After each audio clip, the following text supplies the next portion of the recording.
महाराज जी, मेरे परमात्मा स्वरूप गुरुदेव गुजरात के हैं। उनकी अपार करुणा और आशीर्वाद से मैं उनकी दीक्षित साधिका हूँ। उनकी आज्ञा और मार्गदर्शन अनुसार मैं नियमित पिछले 3 वर्षों से ध्यान योग अभ्यास कर रही हूँ, परंतु कई महीनों से आपके प्रवचन से आकर्षित होकर राधा नाम जप कर रही हूँ। महाराज जी, आप और मेरे गुरुदेव दोनों ही कहते हैं कि किसी एक मार्ग को चुनो, परंतु ध्यान और भक्ति दोनों में अनुभूति और शांति मिलती है। क्या इससे मेरी आध्यात्मिक यात्रा धीमी हो रही है? नहीं, आप ये विचार कीजिए कि ध्यान तो प्रभु का ही किया जाता है, किसी व्यक्ति का तो होता नहीं। क्यों? और नाम भी उन्हीं के अनंत हैं, कोई एक तो है नहीं।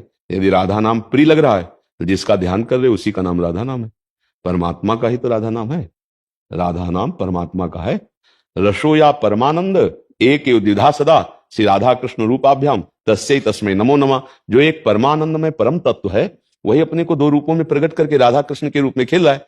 तो हम राधा जब जपते हैं तो श्याम सुंदर को बहुत सुख मिलता है, और राधा जब जपते हैं तो श्री जी हमारी तरफ देखते हैं। जैसे तो हमारा नाम हो, नाम उच्चारण करें तो अभी जिसका नाम होगा उसका हाँ जी, तो दोनों प्रिया प्रीतम दोनों हमारी तरफ देखने लगे प्रसन्न। इसलिए हम राधा राधा जप रहे हैं तो परमात्मा का ही तो नाम जप रहे हैं। अच्छा, ध्यान करते हैं तो परमात्मा का ही तो ध्यान कर रहे हैं। हम किसी भी रूप का ध्यान कर रहे हैं, कोई ना कोई गुरु रूप बताते हैं। तो यदि हम नाम में प्रीता आ गई है और हम राधा राधा जप करके गुरु प्रदत्त ध्यान कर रहे हैं तो हमारा मार्ग ठीक, हम मार्ग में चल रहे हैं। कोई मार्ग से तो भ्रष्ट नहीं हुए। मार्ग से भ्रष्ट तब माना जाता है जब हम परमार्थ से हटकर किसी स्वार्थ वसात, तो वो आप स्वार्थ से भ्रष्ट हो रहे हैं। और जब आप परमार्थ में चल रहे हैं तो फिर इसमें डरने या प्रश्न करने की कोई गुंजाइश ही नहीं, क्योंकि वही परमात्मा है।